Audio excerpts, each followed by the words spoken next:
Well, we had a couple of results from yesterday as we see Ray Wilsey there on the sidelines getting ready for this game. A couple of results for you from last night. New York 47, Barcelona nothing. The Dragons really falling apart, but they've already made the playoffs.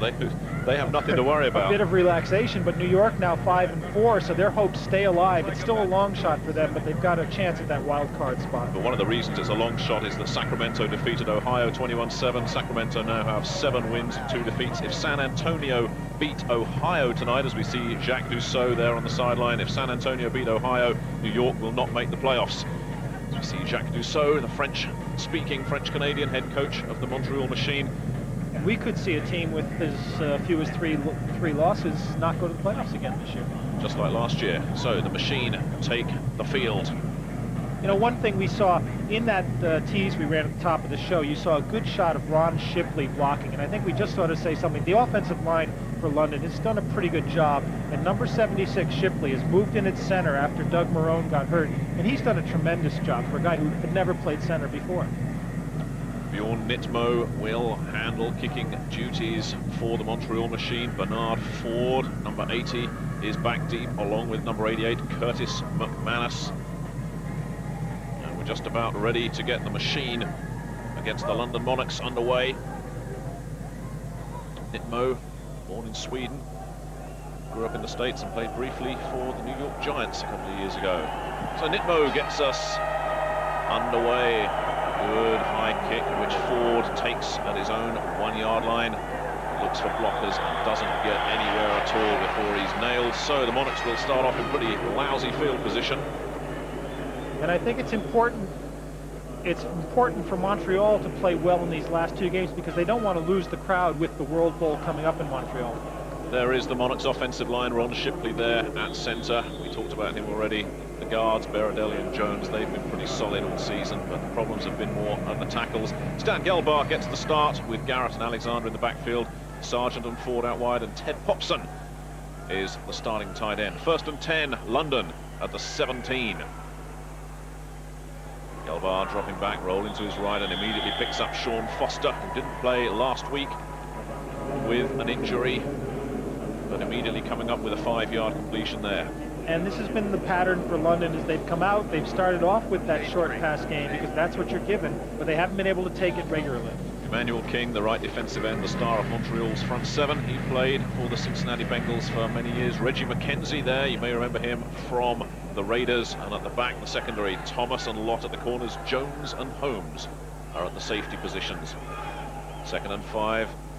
Play action from Gelbar, and it's a completion, and past first down yardage goes Judd Garrett out to around the 40-yard line before going out of bounds. And this is the kind of offense we've been looking for from the London Monarchs all season long. Is just be content to take that short stuff that they almost have to give you because of that no bump rule in the World League. We keep talking about it, but it is the single distinguishing factor about the offensive game in this league. 15 yards on the pickup from Gelbar to Judd Garrett.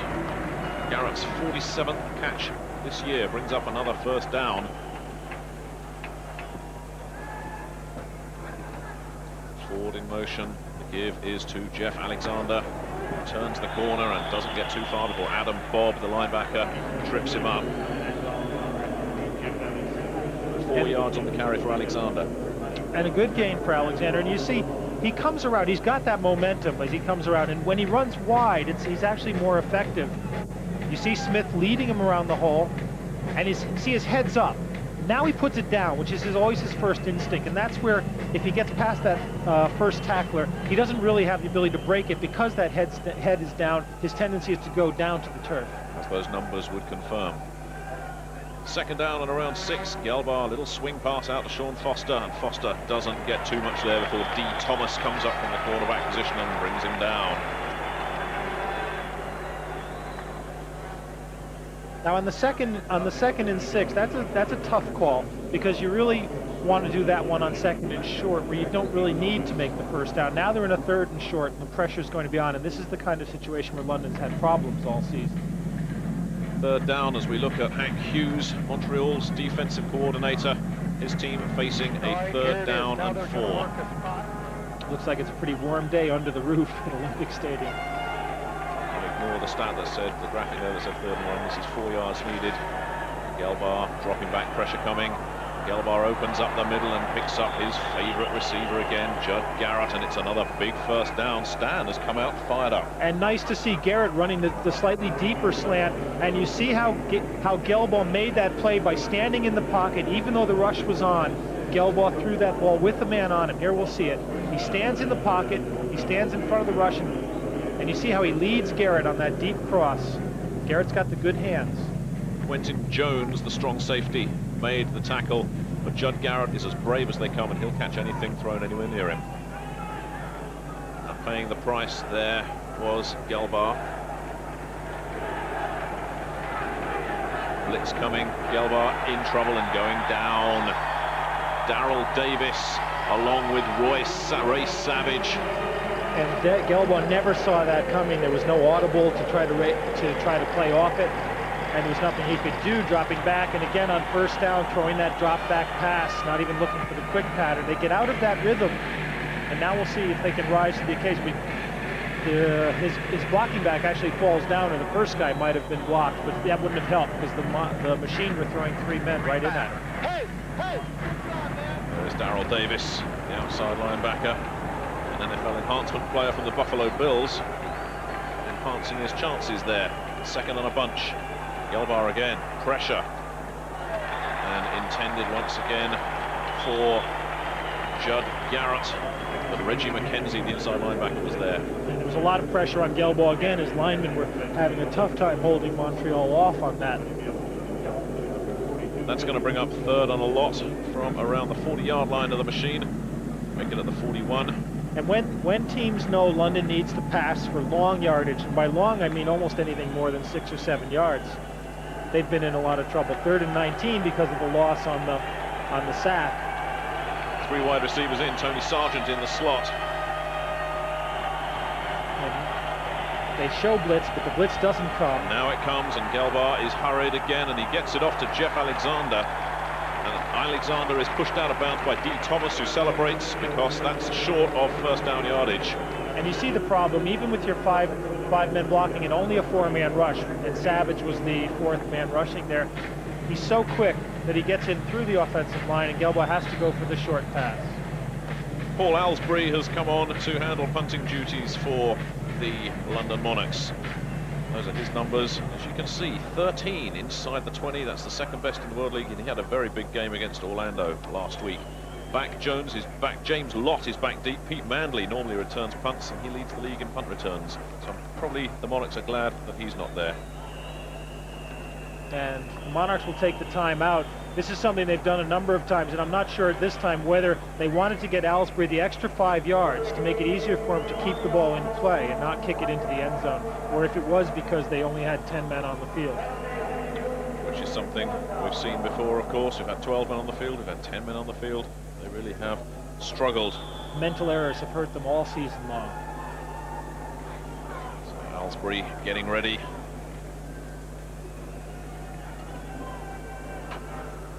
Montreal coming up the middle very hard. Alsbury gets off a high kick. James Lott signaling a fair catch with Monarchs players all over him, and it's down at around the 16-yard line. So another good punt from Alsbury, but the London Monarchs come up empty on their first possession. You're watching World League American Football Live. Just give you an indication of how important that sack was from William Kirksey, because it pushed Bjorn Nitmo out to a 45-yard field goal attempt, and as you can see, he just missed it. So Kirksey really saving 3 there. That's right, and it's going to be very important to London, whose offense just hasn't been working this season, to keep that score down. Appy State, Bjorn Nitmo. I suppose Appalachia was the only place you could find mountains that were like Norway. Make him feel like home. There is Nitmo. He's from Sweden. He was an All-World League 2nd teamer last year. Anthony Dilweg there on the sidelines. The handoff up the middle. There goes Jeff Alexander on first down. Tripped up eventually by Darrell Davis. And one thing nobody's ever questioned on Jeff Alexander is his second effort. He's got a lot of heart. And when he can keep his feet, he can get good yardage because he doesn't give up. There you see a good hole, good block in the middle by Shipley, doing the job with his left hand pushing out just on the edge of holding nowadays. 8 yards up the middle for Alexander. 2nd down, and Alexander gets the carry again. Turns the corner, first down yardage, and out of bounds. And much better getting on that corner because he used the shoulder instead of the head. By only dropping the shoulder, it let him keep his eyes on where he's going. He kept his feet, he got the extra couple of yards. Quentin Jones, the man that pushed Jeff Alexander out, but not until Alexander had moved it up to the 44-yard line. So the Monarchs will take over, or rather continue, on their second possession. The first one came up empty. So one of the things we're talking about, you see Garrett lined up in the slot, 4 receivers. It means Alexander's your only running threat. And everybody knows it. Gelbar with time puts one upstairs. That one's up for grabs. Sean Foster, the intended receiver, but pretty good coverage there from James Lott. And Darrell Holmes, he was basically double covered in the zone down there. And Gelbar smart enough to simply throw it away. Well, we thought we'd seen the last of Stan.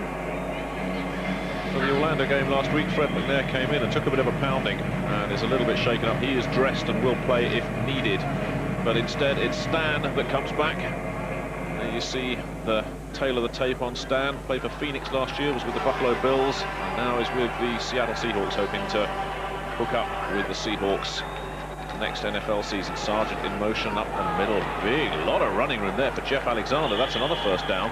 And that was a nice trap play where they showed running to the left and then cut back to the right just as the trap back block came in, and Alexander used it perfectly. Let's go right here. Let's go. Just make sure that backside linebacker 22 doesn't cut. Just tuning in there to Ray Wilsey. What a tough season it's been for him. And there's George Warhop with the headset on, the offensive coordinator. His first year as offensive coordinator. He's taken a bit of heat. It really seems that they haven't gelled in the offense. Alexander once again, if it works, why not keep doing it? Another first down, 3 big runs up the middle for Jeff Alexander, 2 of them for first down. That one goes to the 23-yard line. Almost the same play to the other side. Alexander going through another trap block just off the center. Shipley doing a good job on the blocking. I hope we see that on replay. Here you'll see it. There's Shipley knocking the middle guard over, and then you saw Baradelli coming over and taking care of the linebacker, which opens up a huge hole for Alexander. Alexander drawing a crowd, not quite so much success this time. Nice time for a play action on that play. Send Alexander to the middle, but come up with the ball. George Warhop. Give me a route, Bill. Okay, George Warhop's asking for the guy upstairs to tell him what pass route he thinks will work. 18 stretch. And the Bill in question is Bill Schmitz, the quarterbacks and receivers coach, who is watching this game from upstairs and who can see a lot more than you can on the sideline. Alexander looking to turn the corner, getting close to first down yardage. That'll bring up a 3rd down and 2. Jeff Alexander is getting a lot of work out there. Yeah, and that just doesn't look like an 18 stretch to me. So maybe they're setting that up for the 3rd play. Now, we were saying what we don't seem to have seen is gelling between Wilsey, Warhop, and Gelbar. Timeout on the field. It's the end of the first quarter. No score between the Monarchs and the Machine. You're watching World League Football. Yard line. The London Monarchs looking to go on top here against the Montreal Machine. Nick Halling along with Mike Carlson. Welcome you to the Olympic Stadium in Montreal for live World League Football here on Screen Sports. And this, another impressive drive from the Monarchs, but their opening drive was impressive until they got down to the red zone, and then it all fell apart. That's right. The offensive line really doing a job on Poutier, Royal, and King, the defensive line of Montreal. Just blowing them off the line of scrimmage, and that leaves them open to pick off the linebackers. A very big 3rd down coming up for the Monarchs. Pressure coming. Gelbar gets rid of it. He's got a man. Bernard Ford is in for a touchdown. And Ford makes it look easy, and you saw, we had a perfect angle for that when you saw how open Ford was on the short pattern underneath. He had one-man coverage, and Gelbar read that instantly, put it out to Ford, and when Ford's one-on-one with somebody, he's always got a chance to break it. 16 yards on the touchdown from Bernard Ford. You'd have thought Ray Wilsey's just had a touchdown scored against him. He looks happy. So it's the Monarchs who break out on top with a touchdown on their second possession. That's the man that put it there, Stan Gelbar, who wasn't expected to be in the starting lineup, but Fred McNair's injury has put paid to that. Phil Alexander with the extra point, and that one is good.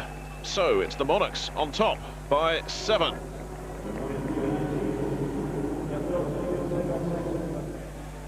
So from their own 24-yard line, the Montreal machine looking to reply to the Gelbart to forward strike. Pressure coming from Lockett, but Proctor gets it away and paying a heavy price there. I think Aaron Emanuel is the guy that's going to come up with that one. No, it's Charlie Young again. Yep. And that was a very strange play because they didn't seem to block anybody on that play. It was simply get the ball over to Charlie Young and see what he could do. And Carnell Smith was all alone coming in on the... Danny Lockett, sorry, was all alone coming in on the rush. Almost got to Proctor. See, now Montreal was running the ball as well, and I don't know why all of a sudden they come out 1st and 10 in the shotgun. It's not like they're down desperately, but 20 points, 30 points. It's only 1 touchdown.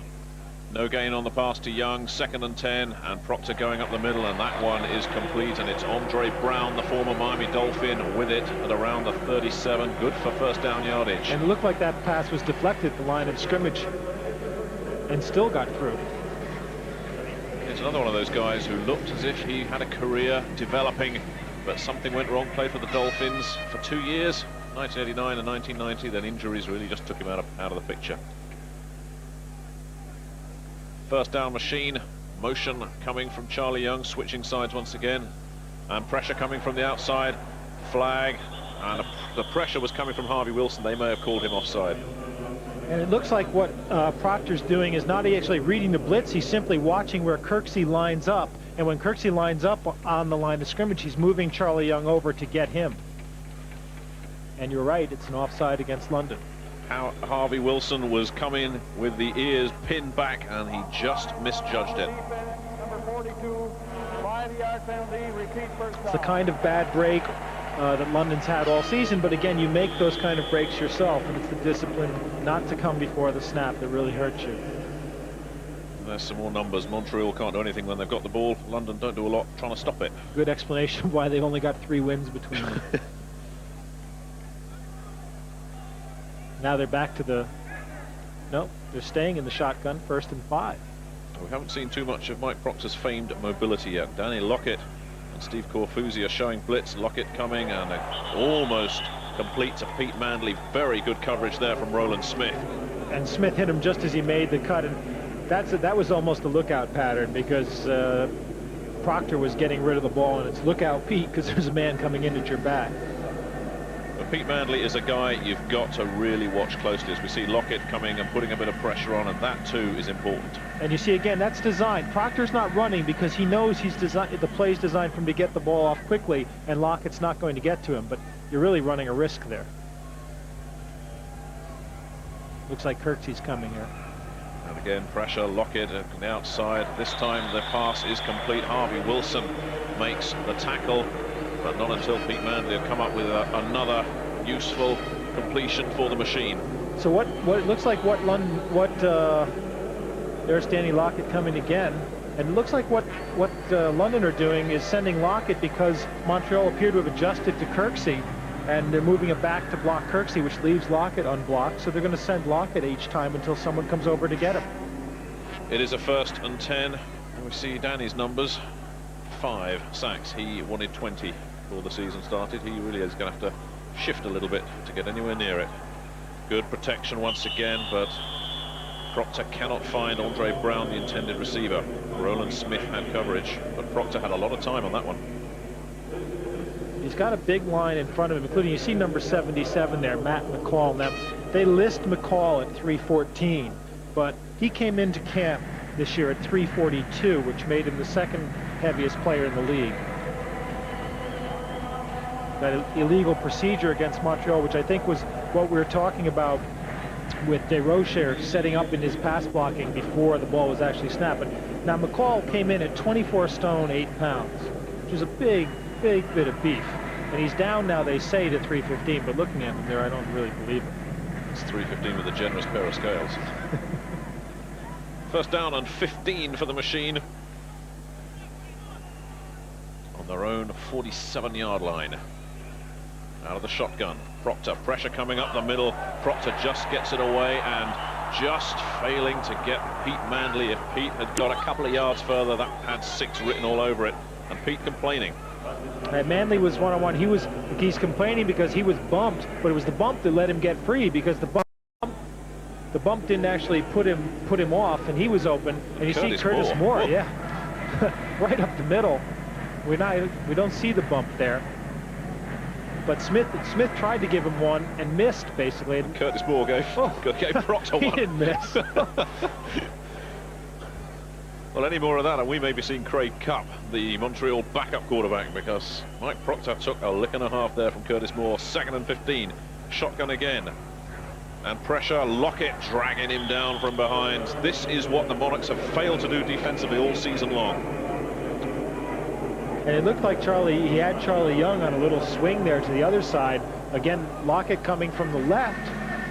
This time he's picked up by the tackle, but he just plays off him, and when Proctor starts running, he takes it with Proctor. You saw at the top of your screen Charlie Young's feet going through. There was nobody on him, and he was up there for the little dump.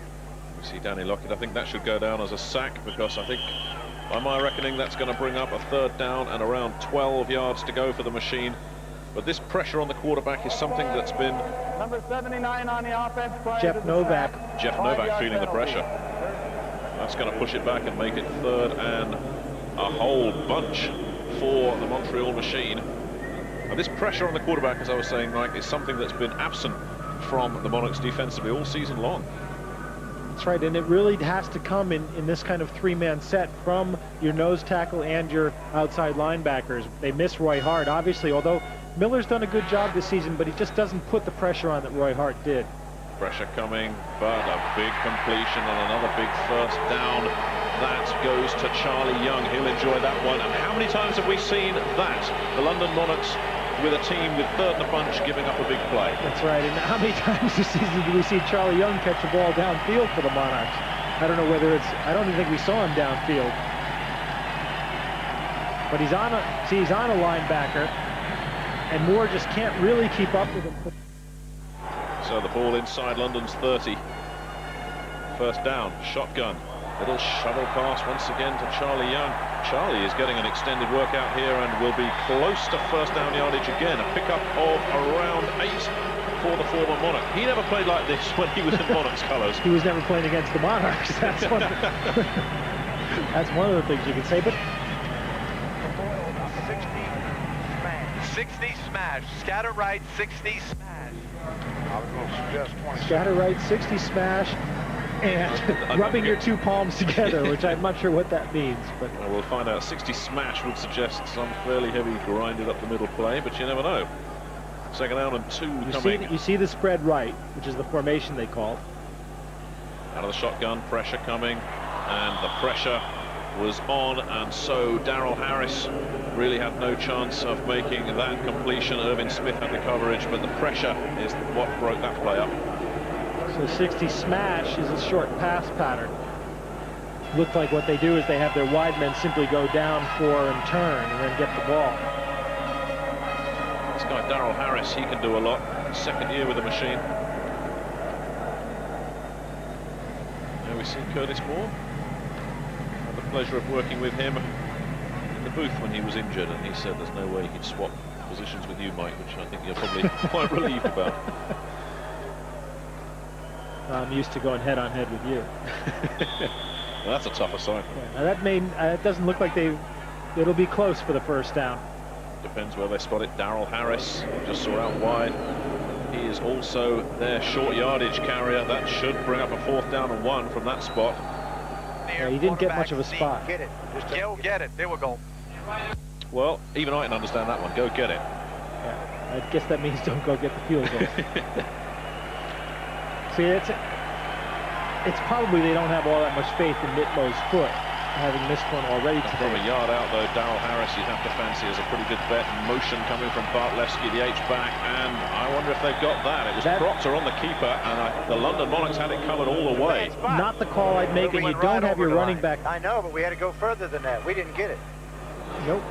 There you hear the coaching staff of the Montreal machine. They confirmed it. They didn't get it. Shit. God damn it. I guess he doesn't like that. We have no control over what goes out on these coaches' microphones, I'm afraid. Could have said it in French. Pardon our Quebecois. But here you see, he fumbles the snap, which is the first thing that goes wrong. he stands up, which is the second. You don't want to stand up on a sneak. You want to dive through. His back goes on his back, which means he can't go forward, which is the third thing that goes wrong. But why not take the 32-yard field goal? So Jim Washburn's defense holds firm there. At one point, he may have looked at it. It's been a tough season for all these Monarchs coaches, but they could still finish on a high. Montreal here, Frankfurt next week, and the Galaxy really are a team in horrible disarray. So a couple of wins perhaps to finish the season with would do them no harm at all. It was very hard to judge at the beginning of the season how strong these European teams were as they played each other in those formative weeks in the World League, where those first 3 weeks or so are so important, trying to get your team to gel and trying to get the new players in. But obviously in Europe, the teams have held pat. They've stayed as good as they were last year, but the rest of the league has caught up. In leaps and bounds in the case of Orlando and all three teams in North America West. That's a hot division. So there's the Monarchs defensive boys. They've done their work, and over on the other sideline, Jacques Dussault, whose command of English cursing is every bit as good as Frank. Actually, in Jacques' defense, I think that was the coach upstairs, the offensive coordinator. I think there is Joe Clark upstairs. Yeah. I think he may have been It was a sort of...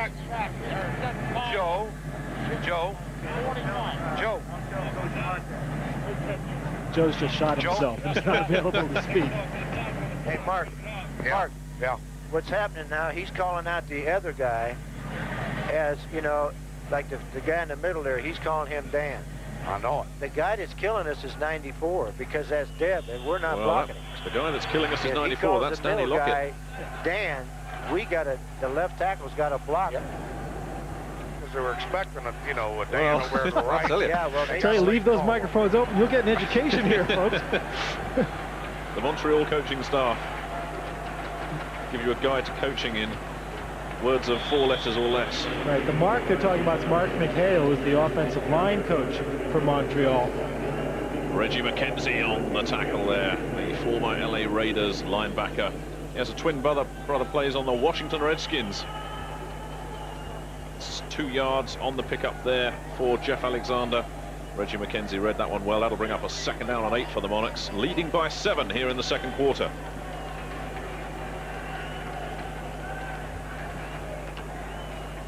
Gelbar dropping back, buys some time, but the intended receiver was Tony Sargent, and that was never going to work. And he got a good block from Jeff Alexander there, which gave him the time. I think what happened actually was he thought that the pressure was on, and then Alexander took care of that blitzing linebacker, and so he had more time to throw than he thought, but he rushed the pass anyway. So that'll bring up a 3rd and long for the Monarchs.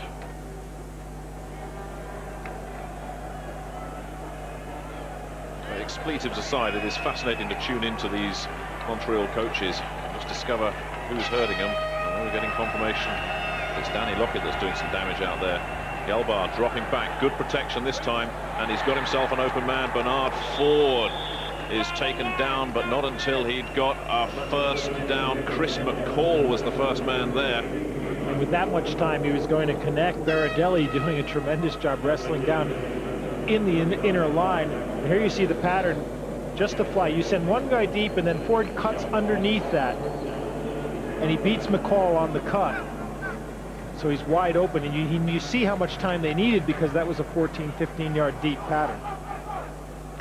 Jeff Alexander with the carry. Seeing Bernard Ford there, that is a guy that has really grown as the season has progressed. He had a huge game last week against Orlando, 6 for 96.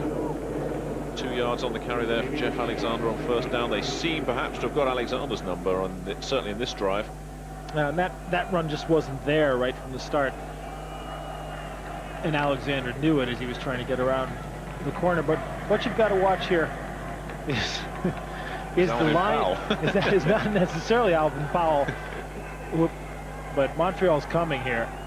Blitz on Gelbar's just down. audible. Gelbar under pressure gets the pass off, and is a completion to Tony Sargent, wrestling, trying to get it out of his hands is the safety Quentin Jones, but Sargent's got a piece of that and he's not letting go. And a real nice catch by Sargent, because Gelbar had to finesse the ball in. He was just barely open, so he couldn't put any juice on it.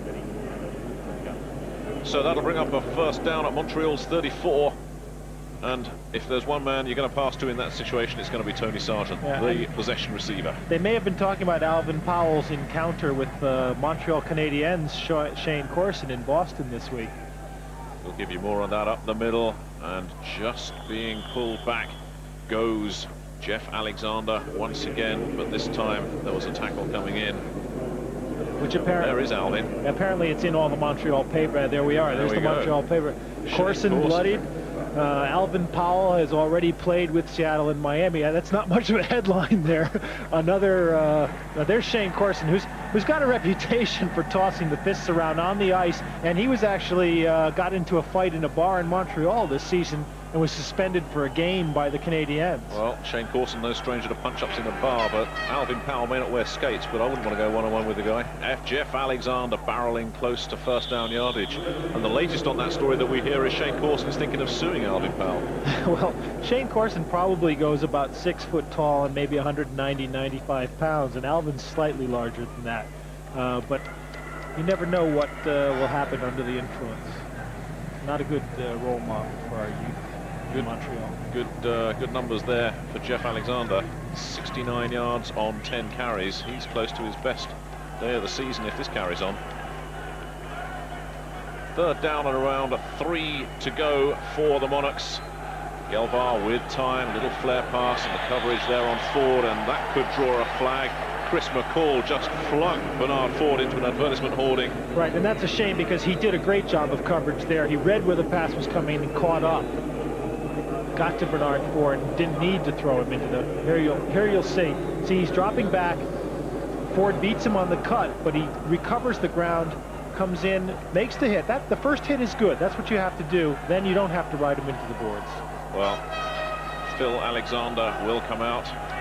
52-yarder he made against New York. He's going to have to get close to that. It's looking straight and true and down the middle, and Phil Alexander with a 44-yard field goal increases the Monarchs' lead. It's 10-0 here, second quarter at the Olympic Stadium, Montreal. We're at the 2-minute warning in the first half here at the Olympic Stadium in Montreal. The Monarchs leading the machine 10-0 and in possession, looking to build on that lead before half-time, and it's not been impressive stuff from the machine so far. The Monarchs, in contrast, are playing like the Monarchs of last year. Yeah, and Charlie Young is playing like the Monarchs of last year for the machine. He's been the bright spot for them, and I really do think it's horses for courses. He's gone into an offense that really suits his skills, and it was something that London wasn't able to do. But I'm surprised, as you've said already, Mike, how little Pete Mandley is getting to do in this game so far. That guy's a one-man game breaker. Third down and 7 coming up on their own 46 for the Monarchs. Spread formation.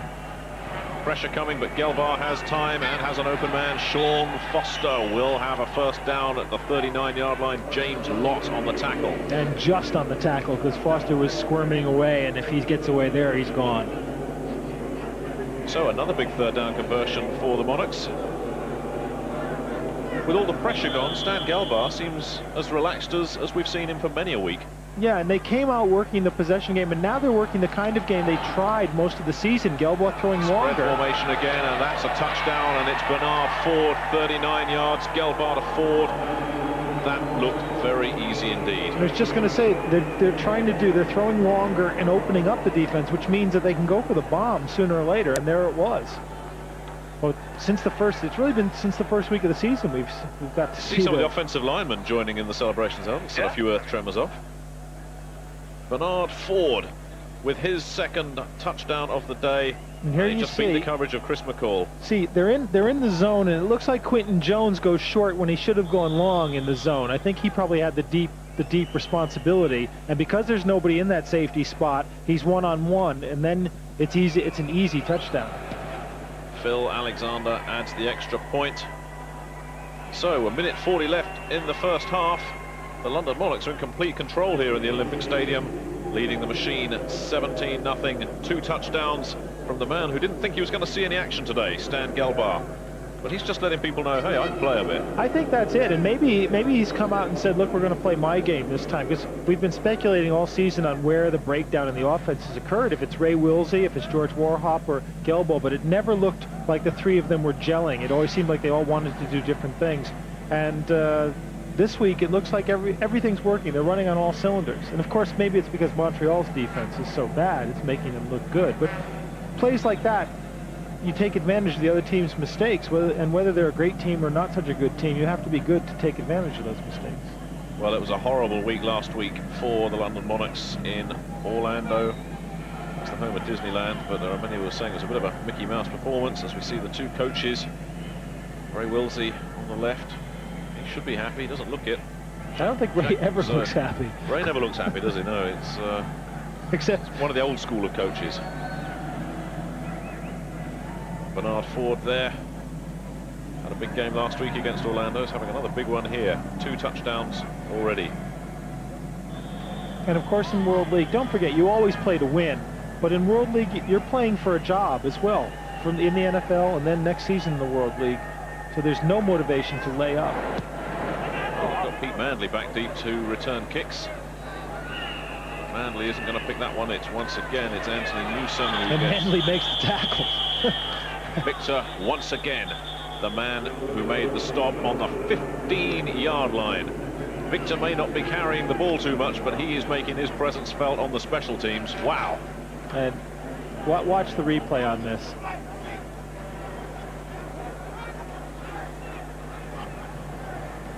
See, Victor takes the credit there, but it's Manley who made the tackle. Manley went down. I'm not sure if he dropped a contact lens or if he thought he was going to block Victor.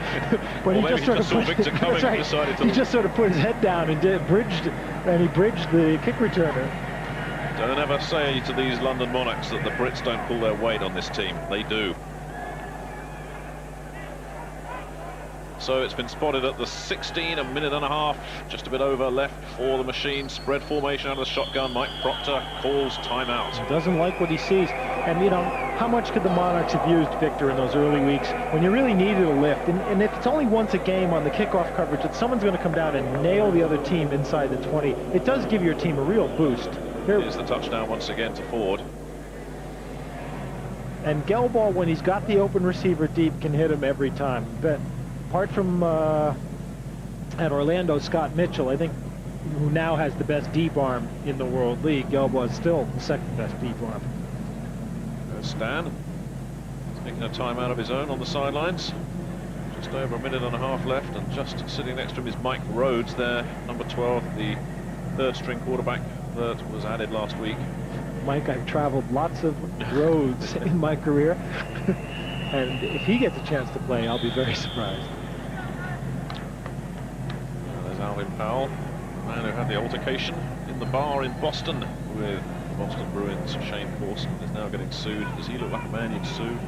Shane Corson from the Montreal Canadiens. That's why it's got so much play in Montreal. But it was in Boston. Right, because the Bruins had just eliminated Montreal in 4 straight games in the NHL playoffs, which is probably the worst thing that's happened to Montreal since... London Monarchs led 17-0.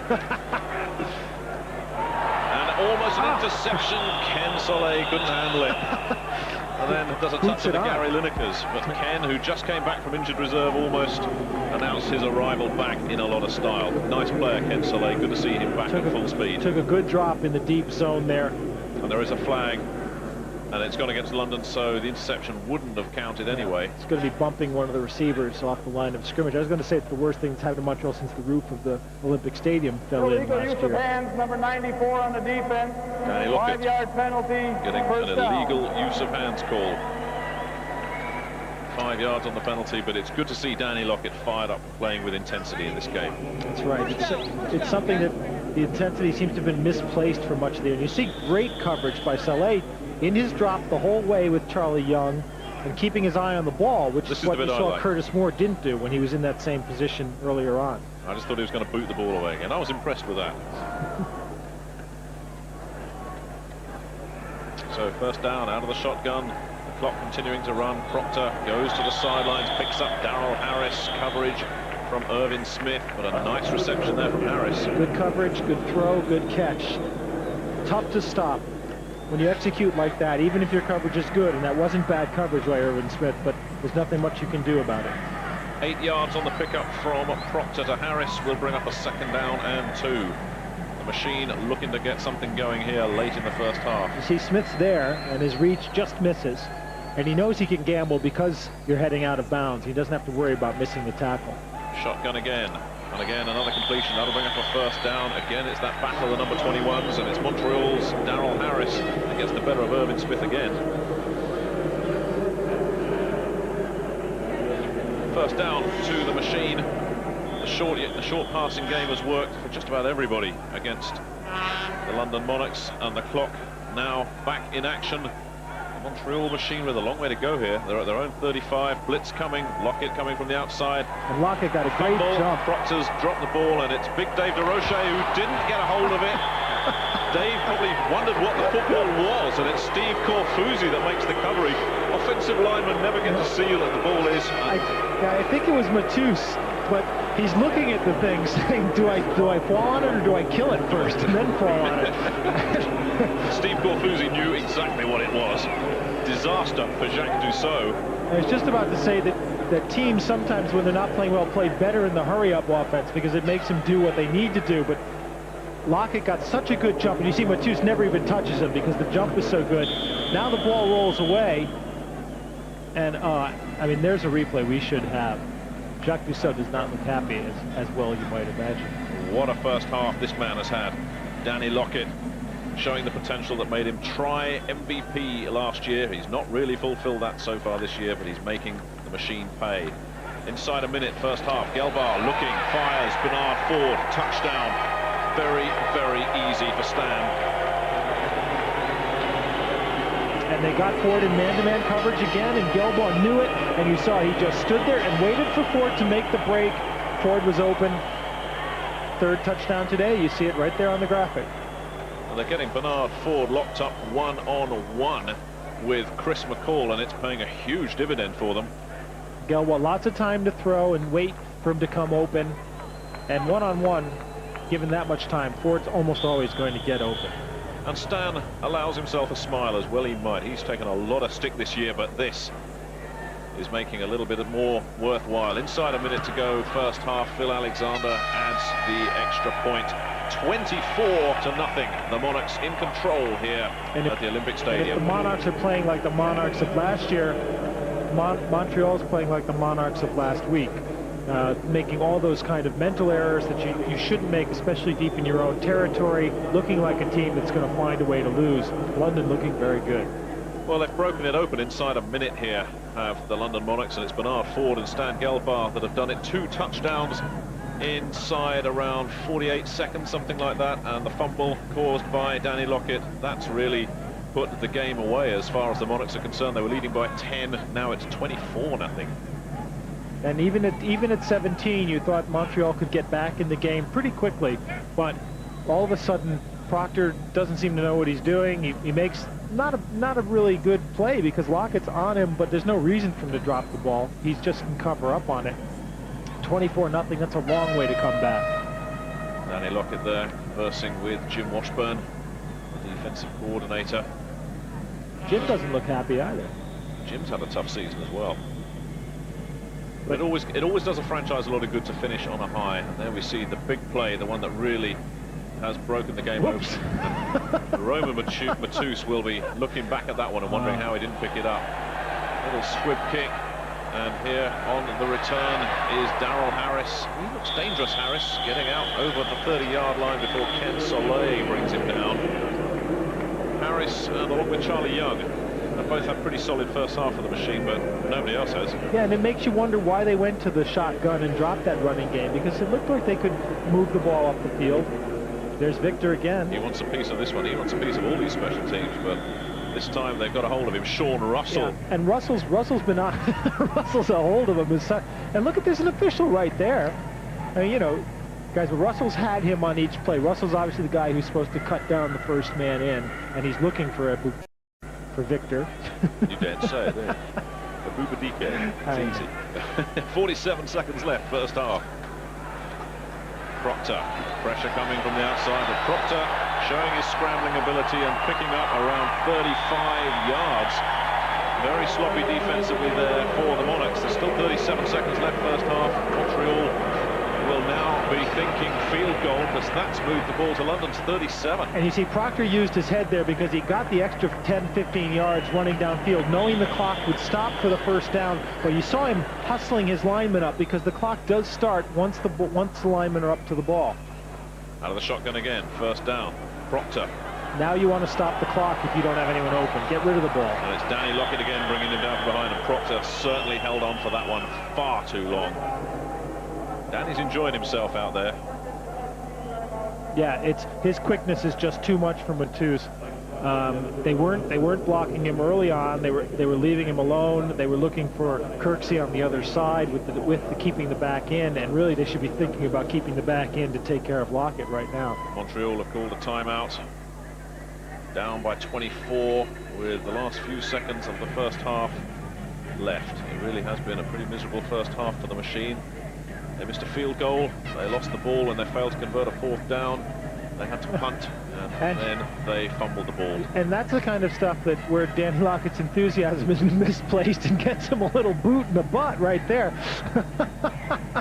Dave DeRoche appreciating the little tap in the heli. That can hurt. We saw what Danny did. Depending on how hard you raise your helmet up there, and if you catch a chin, it can hurt you. But you can get penalized for that, even if it's in good humor. The referee doesn't necessarily know that. No. We've heard a lot of people complaining about Danny Lockett. Mouse Davis, the New York coach, referred to him scratching and biting and kicking. I haven't seen him biting yet. No, I don't know if he'd want to fight any of these guys. Shotgun, second down. Proctor firing. He's got a man. He bounces and takes a very, very fortunate bounce off a helmet straight into the arms of Sean Russell. Sean Russell, who played in the Italian Football League, is fluent in English, Italian, and Spanish, has given the machine a first down with 14 seconds left, first and goal. And when you need a break, you get one. If you're Montreal, big break here. That should hit a defender, and it doesn't. If you're actually, I thought the ball's not supposed to go from offensive player to offensive player without hitting a defender, but there you see Proctor just stopping the clock so they can run one more play. Absolutely essential for the machine to get 6 here. Oh yeah, they really want it. And that one's going to be on our top 5. No, it won't be on our top 5 touchdowns because it wasn't a touchdown, but it should have been in our top 5 touchdowns. It should be in our top 5 plays. Right. And there's the think tank on the sideline. Jacques Dussault. Mike Proctor waits to see what the call is. And again, what you want to do here is the play's got to be a quick one. Sure, if it's not there, Coach. Okay. If it's not there, you throw the left. Yeah. Coaches never know what the situation is. Yeah. You think they're saying something intelligent. They're checking with each other because nobody knows how many timeouts are left. But what you want is a quick play, and if it's not there, you throw the ball away. And now Montreal have had to use up their last timeout. You see Anthony Dilweg there on the sidelines, adding his contribution. Too many chefs and not making meals. Andre Brown there obscuring Coach Dussault. Okay, relax. Coach. Now we need 2 plays here, Joe. Yeah, okay, Coach. That's Joe Clark on the right. Here's the first one. We don't go for a field goal. Forget that. Yeah. Okay, it's either going to be... hold down, yeah. The first one is a 2-point rider, okay? First one is 2-point rider. Okay. And the next one is going to be a money. Next one's going to be a money. The thing he's got to do on the first one, he's got to haul ass to that pylon. Haul ass to the pylon on the first one, and okay? throw the damn ball if it's not there, throw the ball. Yeah. Then come back with the money. Okay, here we go, buddy. Well, that's what we just said. You got to get rid of the ball quickly because you want to run the second play. Now, what that is, the 2-point is a play that they put in for the 2-point conversion, and I suspect what it's going to be is Proctor's going to roll out one way or the other, probably to his right, which is the better side for him to throw to. The second one, a money, is probably some sort of trick play. Or a money pass, make sure it's low percentages, low risk, high percentage. It looks like he'll roll to the right. Proctor on second down, rolling right, and there's running room for him here. But the coverage coming in. Carnell Smith did a good job. Very good. Good containment there from the defensive end. Proctor had nowhere to go, and now there's just one play left. And he did the right thing by getting rid of the ball. Lost a second after the ball went through the end zone, but by getting rid of the ball in time to run the next play. Now, the problem with that play, it looked like he didn't have receivers coming with him. He only had the one man to throw to. Harris was wide open, Darryl. Just have to give the ball. Yeah, but he was open, but he was behind the play. And it's hard for Proctor to run to the right and throw back, because he's a big guy. He can't really get his arm around to do that. Proctor, the last play of the first half, a low snap, and Proctor going in and spinning round, and has he made it? Yes, he has. And you know, he could have made it without the spin, I think, if he'd just gone in straight, but he still made it with the spin. That's a gutsy call when he played. Proctor, a lot of courage going in on his own. So, on the last play of the first half, the fireworks go off here in Montreal, but it's been a pretty damp squib of a first half for Jacques Dussault. His team has been beaten up pretty badly, but that could give him a lift going into the locker room. It definitely does. And now at 17, you're back in the you're much more back in the game. Another touchdown puts you're only down 10. You know, that's the way you have to think at this point. You dominate the third quarter, and it's an even game. Now, are you thinking 2-point conversion here, or will you go for the straight kick? At this point, you go for the kick. Nitmo is out for the kick. Because you've got lots of time in the second half to score points. The kick goes through. The extra point is good. So that gives us a half-time score. The Montreal Machine finish on a high, but it's been London Monarchs dominating. They lead 24-7, courtesy of 3 Stan Gelbar touchdown passes to Bernard Ford. You're watching Screen Sport. Montreal, confirmation once again of the half-time score. We're just a few seconds away from the second half. Phil Alexander getting ready to kick off. But that late touchdown for Montreal really has opened the game up a little bit, hasn't it? It does change the complexion of the game, because London now have to work. They can't come in. I mean, anytime you go in and you think the game's over, you're in trouble. But with a 24-0 lead, you can be justified in doing that. Now they know they're back in a game, and the cameramen are back on Victor. I tell you, somebody likes Victor up there. They are watching him closely on every kickoff. And so watch for 35 Sean Russell on Montreal, who's going to be the designated Victor getter. Phil Alexander gets the second half underway. The Monarchs leading 24-7. And it's another high kick that's taken at around the 3-yard line. And some razzle-dazzle stuff there. Darrell Harris with the handoff, and this is James Lott running up the sideline and getting tripped up by Victor, of course, but not until Harris had got close to midfield. So a Pyrrhic victory there for Victor. And Harris managed just managed to get around that, because it wasn't a very tricky reverse. You see Victor now sees the reverse, avoids getting blocked, and takes a good angle. You see, you don't chase the man. What you do is you take an angle to cut him off, to cut off his run, which is exactly what he does, and he makes a good hit. Outstanding coverage from Victor, tremendous coverage, really tremendous. Any pro at any level would be proud of what Victor Abubadiki achieved there. And it didn't look like Lott was going to get to the outside. And what happens on a reverse is, usually, if you can beat that first man, who's going to be the one who stops the reverse, then if you go outside, there's lots of running room, because nobody's covering that far offside. So Victor Abubadike with some damage control there.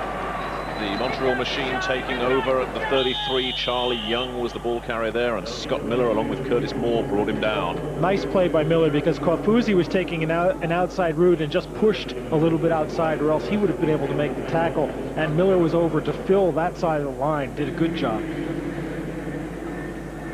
2 yards on the pickup for Charlie. Takes it to the 35-yard line. 2nd down and 8 for the Machine.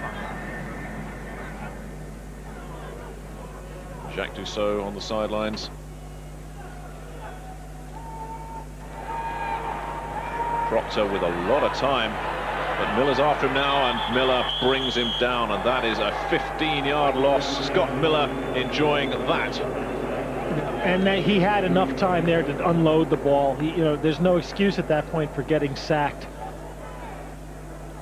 Well, with the greatest respect to Scott Miller and Mike Proctor, who comes in as with a reputation as a great scrambler, didn't show a lot here, did he? No, and really he's looking for his receivers, and he needs to unload, or he needs to take a route away from the rush, but he does neither.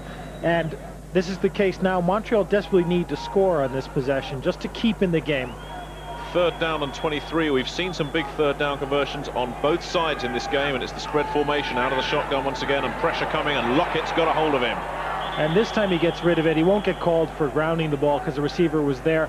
And I was watching to see if they would keep Young in to block, but Young was on the opposite side from Lockett anyway, so it wouldn't have done them much good. Young, as it happened, swung out, which is not what they were going to do anyway. Half-time, San Antonio all over Frankfurt, that's no surprise, and Birmingham doing a number on Orlando. Now, if Birmingham win that really puts the pressure on San Antonio and Sacramento in week 10 those two will meet, and the winners will win the division. The losers may not make the playoffs. Right. And Orlando, of course, is already qualified, so the game isn't as big for them. And Birmingham, of course, all fired up for it. The punting unit out, and Victor was there trying to get a piece of that one. He wasn't far away. Collecting it on his own 42-yard line is Bernard Ford, who goes out of bounds after a pickup of around 6. And I haven't actually seen San Antonio play this year. So the Monarchs hold firm defensively. That brings out that combination once again. Stan Gelbar and Bernard Ford in midfield. They're on their own 48, and they have had a very productive first half, picking on Chris McCall on the right side of the defensive secondary of the machine. It'll be interesting to see what happens if they change their coverage at all. But they've gotten caught a couple of times in zones with Ford isolated one-on-one and no safety to come over and help out, which has been where the touchdowns have come. So first down for the Monarchs. They've had success running and passing in this game, and it's Jeff Alexander barreling up the middle and picking up close to 3 yards before he gets nailed by a bunch of machine defenders, amongst them Desmond Royal. Jeff Alexander with such power when he goes up the middle there. You heard the crunch as he hit. 3 yards for Big Jeff. 69 yards on 10 carries, and most of those came on 3 draw plays right up the middle. But the machine seem to be wise to that now. Yeah, they haven't run that same trap play. They've been doing basically straight ahead blocking, which is what we've seen in most of the games this season. Gelbar out of the shotgun with time. Judd Garrett. Judd doing some fancy footwork, but only picking up a couple of yards. Brought down by Darrell Davis. But it was almost as if Judd had too much time in that situation. Yeah, I mean, Judd Garrett's most effective going to get his yards when he's running on a slant kind of pattern, where he gets the ball in motion. He doesn't have that quick start speed that Ford or Sargent do. Third down and around 4 or 5, depending on your interpretation of where the ball's been spotted, between the 46 and 47-yard line. Now watch for Garrett swinging out of the backfield here. Gelbar dropping back, a lot of time, but under pressure, and he's lost the ball. A disastrous play from Gelbar, and it's been recovered by Michael Finn. Now what they were doing was setting up a screen for Garrett, who was going to swing out of the backfield, and they were trying to set up the screen pass as Gelbar dropped back. And I actually think his arm was in motion to throw the ball, but it wasn't really his throwing motion. He was bringing the ball up, and he shouldn't be carrying the ball down that low anyway on that play. Ray Savage, the outside linebacker, with the pressure, and Michael Finn, the defensive tackle, finished it off. So Stan's first big mistake of the game, and it was a big one. And now Montreal, had they made a mistake of their own, get back with great field position, and here's their chance to get back in the ball game. Well, how often have we seen the Monarchs mess up good situations in this World League season? Let's hope they don't do it again. They're still ahead 24-7. Montreal with it all to do. Proctor out of the shotgun, and he's got a completion to Andre Brown. That's going to be brought down close to first down yardage. Andre Brown's a big target. That makes him a good possession receiver. He's about 6'3" and good 210 pounds. Almost like having a second tight end there. It is a first down for the machine. Ball spotted on the 21-yard line. Well, a Montreal touchdown here would certainly make life very interesting. And again, I still wonder why they're running from the shotgun. You know, what's wrong with the T formation? Maybe Proctor needs the time. The handoff to Charlie Young, and Young goes nowhere. Ken Soleil. In fact, Young has managed to beat Soleil with a very clever little gliding move, but only picks up 3 or 4 yards. Scott Miller there on the tackle. And he did well to get past Carnell Smith on that one, because he was deep in the backfield. There's Charlie having a big day against the team that told him, sorry, you're not good enough. Looked like the snap from center took Proctor by surprise. And that one's up for grabs, and Irvin Smith, or rather Dan Crossman. Crossman has got it, and Crossman could be all the way. Just one man to beat, and he's beaten him. Dan Crossman. Whoa, what a big play. Not a picture tackle by Proctor.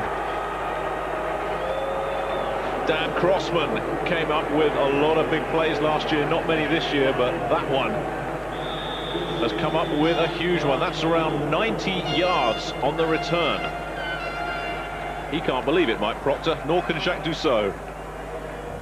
No, and that's a case of, I mean, as I said, looked like the snap caught Proctor by surprise, and then it looked like he just tried to force the ball into coverage. It was deflected into Crossman's hands, and then Proctor, just a miserable job of playing safety there. Yeah, Mike Proctor not doing a lot there. 87 yards is what the stats crew reckon on that one. Jacques Dussault doesn't care. That one could have finished the machine off just when it looked like they were going to get back into it, and there is an injured machine player down. Got a damaged machine. Oh, looks like Crossman's a little winded. Jacques Dussault still looks like he's looking at the end zone to see if the touchdown counts. Rest assured it does. Let's see, can we see a replay on that, I wonder?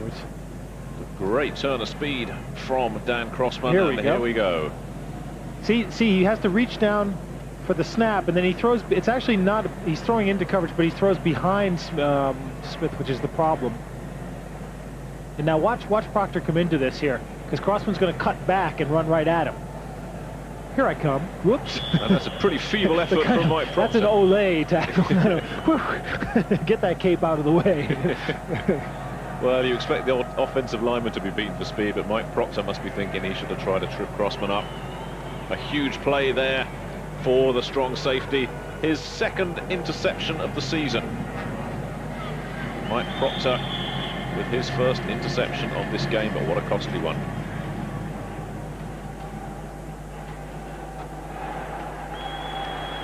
So equilibrium restored once again for the Monarchs. Phil Alexander will try the extra point, and there's no problem at all. So the 24-point lead has been re-established. Dan Crossman gives the Monarchs a 31-7 lead in the third quarter. Phil Alexander will get us back underway, having kicked the extra point. 31-7, the Monarchs over the machine, courtesy of the 87-yard interception return from Dan Crossman. Taking it at his own one is Darrell Harris. Harris doesn't get too far this time. Ken Soleil tripped him up. Victor wasn't in on that one. No, Mr. Abu Badiki was on the side. He does a very good job of coming down quickly and then waiting to read the play, which is what he's supposed to do. But it was off to the other side. I just said his name just to prove I could do it. Yeah, well, you've been practicing for half an hour. The ball spotted on the 23-yard line. I'll tell you, in this situation, Mike, we may well see Victor get the call.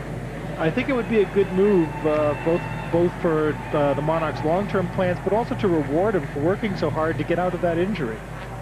That looked like a season ender. Occurred in the pre-season game against the Birmingham Fire out there in Orlando.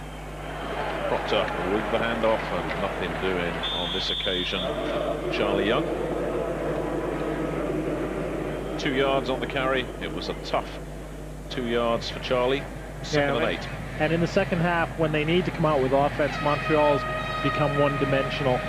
They're not going to be doing much running, but they could have come out in the beginning in a T formation and tried to establish a little bit of a running game. But you know Proctor's going to have to air it out at this point, so why fool around with draws? And here is Proctor. Out of the shotgun once again, spread formation, 4 wide receivers, pressure coming from Lockett, but the screen set up, and here goes Charlie, and brought down from behind by Milford Hodge. Milford shows good down. Speed. Hodge, who came in because of injuries to Rich McCullough, but a flag. Face mask, number 31 on the defense, 5-yard penalty. Well, that's Crossman. From the end of the run. He's done nothing in this game, that bloke, has he? One long run, and that's it. One long run, he thinks he owns the place. And there it is. Pretty clear stuff there from Crossman on Charlie Young. He's lucky it's only a 5-yarder. They're saying it's unintentional, but I agree with you, Mike. Dan's a bit lucky there. That's only a 5-yarder. Once your fingers close, you know what they've closed on, and there's a big difference between a face mask and a shoulder pad or a nose or a jaw or whatever. So the ball spotted just shy of Montreal's 40-yard line. First down, shotgun. Proctor fumbles the snap and just has to go down hanging on to it. Danny Lockett was in there along with Carnell Smith. Very fast. That's concentration as much as anything. The snap wasn't good. It was low, but Proctor's looking to see where the rush is going to come from, and he's not going to be able to look for the low snap. See, he's looking up before the ball's in his hands to see where, basically where Danny Lockett is. And there's Danny, coming in fast. So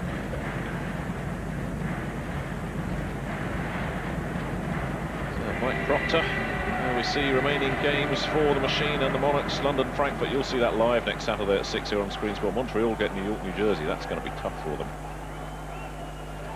5-yard loss brings up 2nd and 15. That ball was tipped, but the completion to Pete Mandley on a crossing pattern. First time we've called Pete's name this half, and really only the 2nd or 3rd time all game. Right, and it's a tribute to Roland Smith, who was brought in to do the job on Mandley. But you also wonder why you don't work for him more, try to do some more things to get the ball to him, even if you do those little stutter patterns where you hit him at the line of scrimmage, because he's a runner. If you get him the ball, he can break it open. Just 2 yards on the gain. Mandley capable of an awful lot more. Big 3rd down coming up from the Machine. Out of the shotgun again. Proctor with time, and he's got a man this time. Charlie Young comes down with good hands. And Young, that's the 2nd catch he's made in heavy traffic. Well, when you're making catches over the shoulder of Dedrick Dodge, then you must have pretty good hands. And Charlie Young, who was never asked to do this in London, shows that he's capable of it. See, he looks like an end there. It really looked like a tight end going downfield. And he gets his body up to protect his hands and looks the ball right into his hands. Charlie's numbers today, 7 for 97. I think Charlie has proved his point today. Yep, definitely. It's been one of the bright spots for Montreal, and there haven't been that many. Spread formation, 1st down, the ball on London's 27. The lone setback who gets the carry here is Charlie Young, who picks up a tough 3. Like Carnell Smith may have tripped him up. Or Kwafuzi, I think, was back in it at that left defensive end. Curtis Moore made the stop, but not until Charlie Young picked up another 4 yards. So I'd like to see his all-purpose yardage numbers at the end of this game. Well over 100 yards now. And I think basically he's doing what London thought he would do, but I just don't think they ever realized that they didn't have the system to help him do it. Young again on the draw play, but that was never going to work. Curtis Moore had that one read with help from Steve Corfusi again. There are times when this Montreal offense looks very predictable. That's right, and that would have been a good time to put the ball up in the air, even if you do it off the play action. But you're down by 24 points. You've got to be going to put some on the board. That's the defensive coordinator, Jim Washburn, on the left, along with Ray Wilsey, who handles the secondary. 4 for 9 on 3rd downs, and problems here. And a fumble, Harvey Wilson. Danny Lockett has got the ball. This could be another touchdown for the Monarchs. 2 defensive touchdowns in a row. And Proctor had the chance to get rid of the ball and didn't, and then looked up to see where the rush was coming from, and Howard Wilson just met him in the front. Harvey Wilson, along with William Kirksey, made the hit on Proctor, and the man that profited the most, Danny Lockett, and this is now developing into a very one-sided rout indeed. What a game this fella's had. Now, why didn't he start the season like this? Well, I think he came in a little bit heavy, and he certainly felt the loss of Roy Hard and the pressure from the defensive line, and I get the feeling that he tried to do too much on his own. He was coming too one-dimensional on the rush, trying to get those sacks, and it hurt his overall game. So 2 third-quarter defensive touchdowns for the Monarchs, and Mike Proctor was the guilty man on both occasions. Alexander with the extra point, no problem there. So it's 38-7 after the 70-yard fumble return from Danny Lockett. Welcome back. Paul Aylesbury has just punted for the London Monarchs, and as you can see, everything now starting to go their way. They've downed the ball at the 1-yard line. This fella has had a good season. Yeah, Ted Popson down underneath it, and David Harbour, the backup tight end who snaps on the punts, was down with Popson. Good kick by Aylesbury and great coverage by the Monarchs. So to start the first quarter, as we can see, it's Dedrick Dodge who just comes up with it. Couldn't have been closer. You take it. It's very cool, old Dedrick, isn't he, there? He just chucks it away to a teammate. Yeah, well, he can't run into the end zone with it. So it was a good move to get rid of the ball. Here's a guy with an NFL future, already with the Seattle Seahawks. He's done enough in this season to warrant a much closer inspection. Cut from his own end zone, gets off a pass, and it's complete. to Pete Manley, short of a first down. Howard Feggins and Dedrick Dodge on the tackle. We're saying that Shipley, I mean, he's a long way away from being an NFL starter, but having proved he could play center, he could be a valuable guy to keep on your roster to fill in at a number of spots. Manley goes down after a pickup of around 8 on the tackle from Dodge. Brings up 2nd and 2, so a bit of breathing room here for the machine.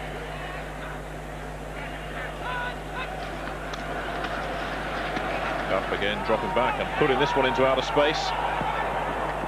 That's come down with ice on it. Or a bit of a roof. Manley, the intended receiver. Howard Feggins was running step for step with Manley, but that one not a catchable ball. And there we see Mike Proctor. Not one of his better days today. Now we got today's attendance, which is 14,600 in Montreal, with the Canadiens eliminated from the Stanley Cup, which is what Montreal lives and dies for, and the Expos on the road. It's probably a tribute that 15,000 people come out to watch a team that's already been eliminated. Two teams that have 3 wins between them going into this one. The handoff once again, Darrell Harris cutting back inside and bouncing off Harvey Wilson. But it's good enough for first down yardage. Harvey Wilson has come up with some mega hits in this season. There was another one.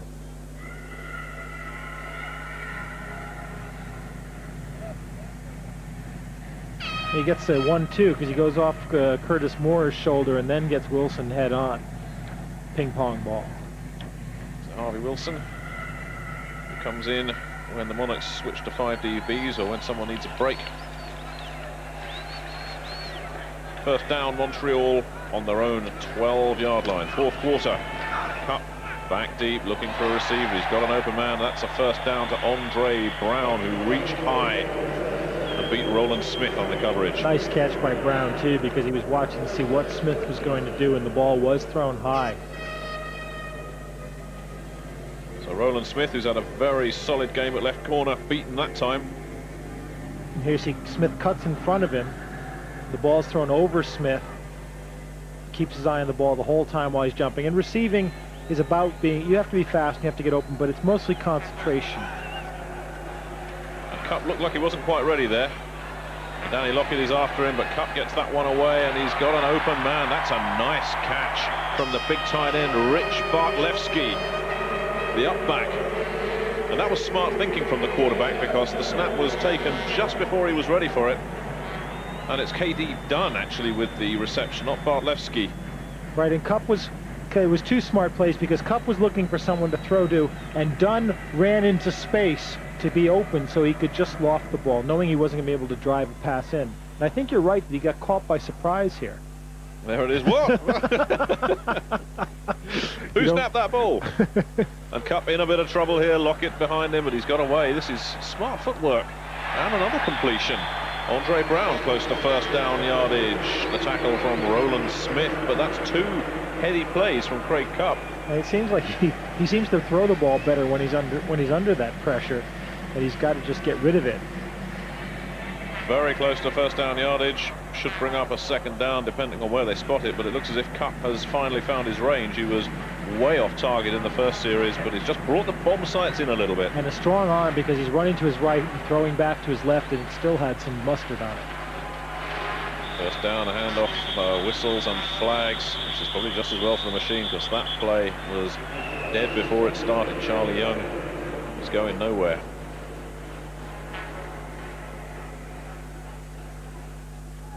Ball starts. Number 73 on the offense.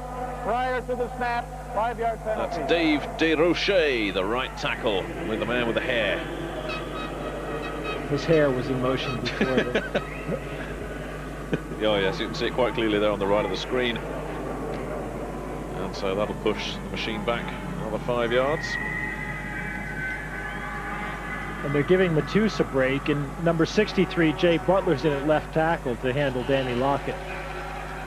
Out of the shotgun on 1st and 15, Cup puts another one up for grabs, and it has been grabbed by Chris Flynn, an Operation Discovery player, making his 2nd catch of the season. He was a quarterback in college in the Canadian leagues, and he came up with a pretty useful looking catch there. Right, and Canada produces some good football players, although most of the ones who've gone on to the NFL have actually played in American colleges and not in Canadian college football. And St. Mary's, if I remember right, is in the Maritimes. It's not a very big university. Does a good job. Significant that Roland Smith was the man they picked on again. And Smith, having done a good job on man-to-man coverage, and Cup takes a good hit there.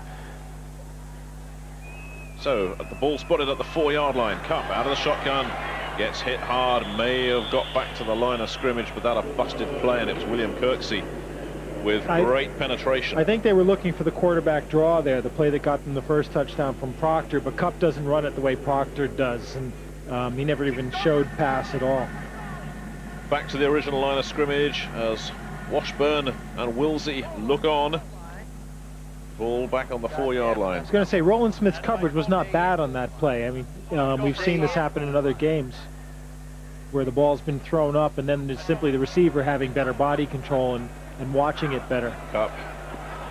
Oh, that's an interference. There must be some interference there. I would have thought Andre Brown was trodden on by Roland Smith, and no flag. I think Roland, they're going to say that wasn't intentional, but there was no question of some interference there. Yeah, its intent is not what the rule's all about. Looked like they just tangled feet more than anything. Yeah, but the receiver's got the right of way. I mean, if you're running, if you're standing still, he can't run through you, or you can't be penalized for standing still.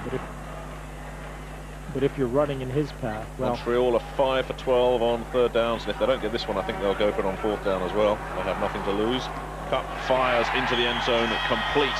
Sean Russell, the linguist, comes up with a 4-yard touchdown pass.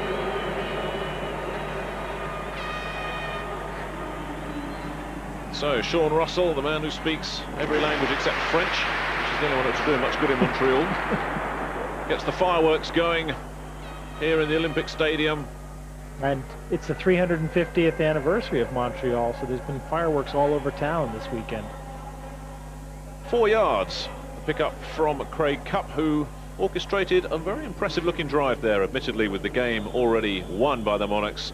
They perhaps were taking their foot off the pedal a little bit there, but that, nevertheless, a good looking drive, and I think we're going to see the 2-point conversion attempt here. And why not? Wouldn't be surprised to see Cup rolling out to the right again. Well, as you can see, they've not done too badly in 2-point conversion situations. Looking to make it 5 on the season, and Cup going for it and not getting it. Danny Lockett making the hit that stopped 2 points. No problems for identifying the defensive MVP of this game. A bit of an argy-bargy down there on the sideline, but it's 13-38 in favour of the London Monarchs here in the 4th quarter at the Olympic Stadium. You're watching the World League on Screen Sports. Joe Clark, the censors have had a word with Joe Clark and taken him off the airwaves. The airwaves police have picked up Joe and carted him off. Mr. Clark, you said a 4-letter word on air. Fred McNair, 4 minutes left. That pass incomplete, intended for the backup tight end David Harbour. Less than 4 minutes. Nice play, I shouldn't say. The pass was a little bit overthrown, but Birmingham sweating against Orlando. San Antonio too easy against Frankfurt. See, Orlando's not going to let them off the hook. They're a tough team, and they can score at any time, which is why I like them so much. It's a big play offense, and they've got 2 good running backs, quarterback with a tremendous parabolic arm, Scott Mitchell, and good receivers. It's quite an offense that Galen Hall has put together down there in the Sunshine State of Florida. 2nd down, McNair gets his pass off this time, and that'll pick up around 16 yards to Bernard Ford. 1st down, London. I see Mr. McCall doesn't have anything to say to Bernard on that one.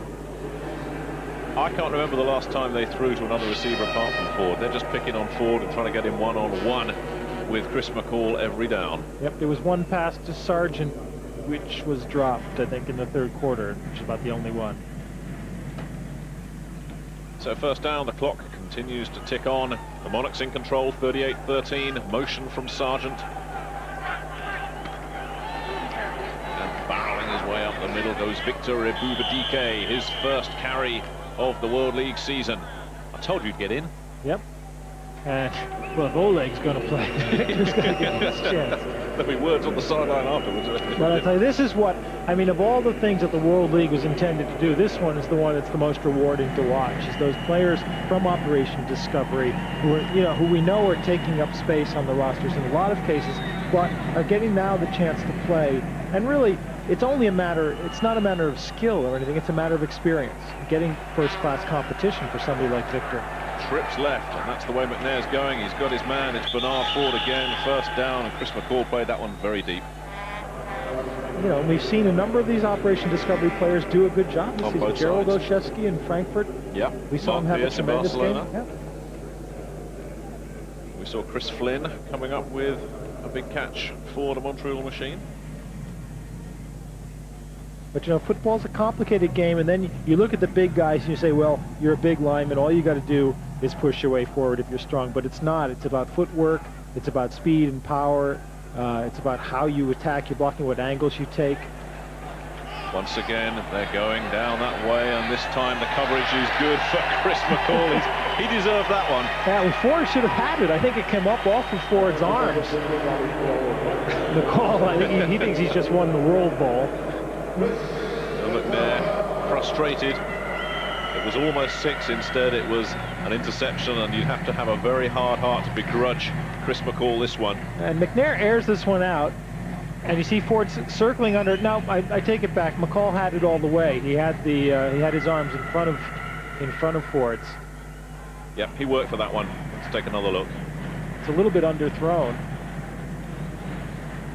Well, Oleg Sapiga will be happy. He's going to get back out there now. And if the league ever expands to Moscow, who's going to be the offensive coordinator? 5 Montreal turnovers, a couple for London. The ones for London, though, significantly haven't mattered. The ones for Montreal have.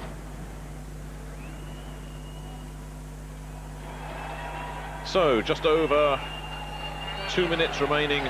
Craig Cup from his own end zone fires, completes. Once again, it's Sean Russell coming up with the catch. But that one is judged as incomplete. Looked like he may have trapped it or just lost control of it. You saw the official signaling with his hand by slapping the ground that the ball had hit the ground before Russell caught it. If Cup can get one more touchdown, he gets to get a shirt from Anthony Dilweg's boutique in St. Catherine Which, if Street. he's got any taste, he won't wear. Cup intercepted, and that one is another touchdown, and it had to be Danny Lockett. It had to be, didn't it? I think Danny Lockett was the only way he was going to get in the end zone was if he got tackled. And that one, Cup trying to force the ball, and I don't think he even saw Danny Lockett taking a very short drop there. Oh, there's a smile from Ray. Just about. Is that a smile? Does that just qualify? About. Well, no smiles on that sideline. Jacques Dussault has seen the second half go from bad to worse. Danny Lockett has had the game that he's been threatening to have all season. That's the look, Ray Wilsey. If you locked him in a phone booth with Eddie Murphy and Bill Murray and... there's a smile now. There it is. There it is. There is the smile. Phil Alexander on to try the extra point. 3 defensive touchdowns for the Monarchs in the second half alone. And they have piled up 45 points against the Machine, which either means that the Monarchs have played below their potential all season, or Montreal are absolutely dreadful. Danny Lockett today, 5 sacks, 1 interception, that went for a touchdown, a fumble recovery, that went for a touchdown. That is why last year he was try MVP. And here you see and you see how Cup doesn't see Lockett coming out. Lockett's in a short drop and reads Cup's eyes. Cup never sees him and throws the ball there. And Chris Flynn was the intended receiver, and there was a delayed reaction as Flynn realized he may have to try and track down Danny Lockett, and he didn't fancy that. So, 2 minutes, 3 seconds left for the Montreal Machine. They're on their own 24 after the return. Danny Lockett, early candidate for Defensive Player of the Week in the World League. Cup flushed out of the pocket, Scott Miller after him, and getting close to first down yardage. They may say he went out before he got a first down. I think you were saying just before the break Is this a case of London playing the way they should have all season, or Montreal playing badly? And it's probably a little bit of both. I think London's a little bit unlucky to be 1-6-1. There were a couple of games where they were in it, they could have won it. Some mental mistakes hurt them more than anything. So maybe they're more like a 4-4 team than a 1-6-1 team. Montreal may even be a little worse than a 2-6 team. We see Ray Willsey. I think one of the real pluses from this season is the way that they are finishing. This is a big win here in Montreal. If they can do the same in Frankfurt, that'll give them a good base on which they can build for next year. Yeah, and they're a bit unlucky in terms of the fans here in London to be playing all those home games early and a couple of them on Saturdays. Really, there's people now who, if London were coming back on a winning streak, would like to get out there to Wembley to see them play. It's Ben Brown there, the third-string quarterback. He may get out the way this one's going. But he played his college football in Tennessee State, where he was a wishbone quarterback. Jacques Dussault's prepared to try anything at this stage. You'd think he might have gotten on a wishbone team, but unless you see that baseball cap come off, it doesn't look like many of the 15,000 people are still hanging around.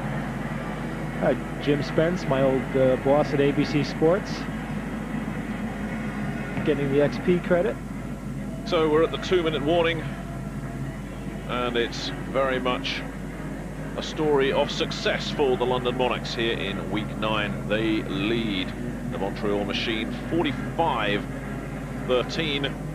They're going to pick up their first win since opening day, all those weeks ago when they beat New York, New Jersey. So we just run through our credits. Well, it seems like we've run through the season, you know. It just seems like just a couple of weeks ago we got in here for the first time. That's right. Doing London, was it London, Frankfurt? First London, New York. London, New York. First one. William Kirksey with the interception return in overtime. What a thriller to start us off with, that one was. It's been a pretty rocky road for the Monarchs, most of it very bumpy indeed. But maybe they can finish on a high. They're certainly going to finish with a win in this one. And then back to Europe, to Frankfurt next week, next Saturday, a game you'll see here on Screen Sports, 6 o'clock. Craig Cup goes down from Scott Miller, another defensive player who's had a good game today. Everybody's celebrating now. They haven't had a lot to celebrate in the last 7 weeks. Where do you get your shirts, Anthony? That store over there on the other side of the stadium. My white and red stripe one isn't as smart as yours, Anthony. And then between them, Mike Proctor. Not been a happy afternoon for Mike. The clock continuing to run, the pressure continuing to come. John Shannon now after Cup. Cup holding the ball out there and dumping it off to Charlie Young, and a great defensive play coming in there from Steve Corfuzzi. And Corfuzzi's biggest strength is his quickness. He can actually, he's probably one of the few defensive linemen in the league who could keep up with the Charlie Young over the short distance. I think if he comes up with a bit more strength on the physical strength on the line, he's got a shot at an NFL job. So out comes Greg Horn once again. So the last rites here inside the final minute. San Antonio take on Frankfurt tomorrow night here on Screen Sport at 8:30. Join us for that one. Our first look at the San Antonio Riders, who could be playoff bound. The punt from Horn. Bernard Ford is back deep, waiting for it. It's not a booming punt. Ford fair catches at his own 25 seconds left. James Lott, who also handles punt returns, the first one down there. I think there's honour among punt returners, isn't there? Yeah. Bernard Ford has had a great game. 3 really big TD catches. I like the rule in the World League normally where they say you've got to try and make forward progress on every play, but in this situation it's not necessary. That's right. I mean, basically the game's over. Everybody just wants to hit the showers and get out of there. 25 seconds left. 32 points in it. The clock should start now. And there'll be time probably for just one more play, maybe 2. And then London can start thinking about next week in Frankfurt. And there's some forward progress for you. McNair burrowing his way for 2 yards. And nobody too bothered about stopping him. And the clock continuing to run, and I don't think they're going to bother with another play. That'll just about do it here in Montreal. Ray Wilsey gets his second win, his first in 8 weeks. A big one for the London Monarchs. 45-13 over the Montreal Machine, who drop horribly now to 2-7. London improved to 2-6-1. Stan Gelbar, the star in the first half, 3 touchdowns to Bernard Ford, and that'll do him some good. Yeah, and it's some of the stuff that we've looked for them to do all season. Danny Lockett having a really big game, both on the blitz and pass coverage. Gelbar throwing well. Ford, great game. So that's it. The Monarchs have won. From Mike Carlson and me, Nick Halling, thanks for being with us. We'll see you next week. Bye-bye.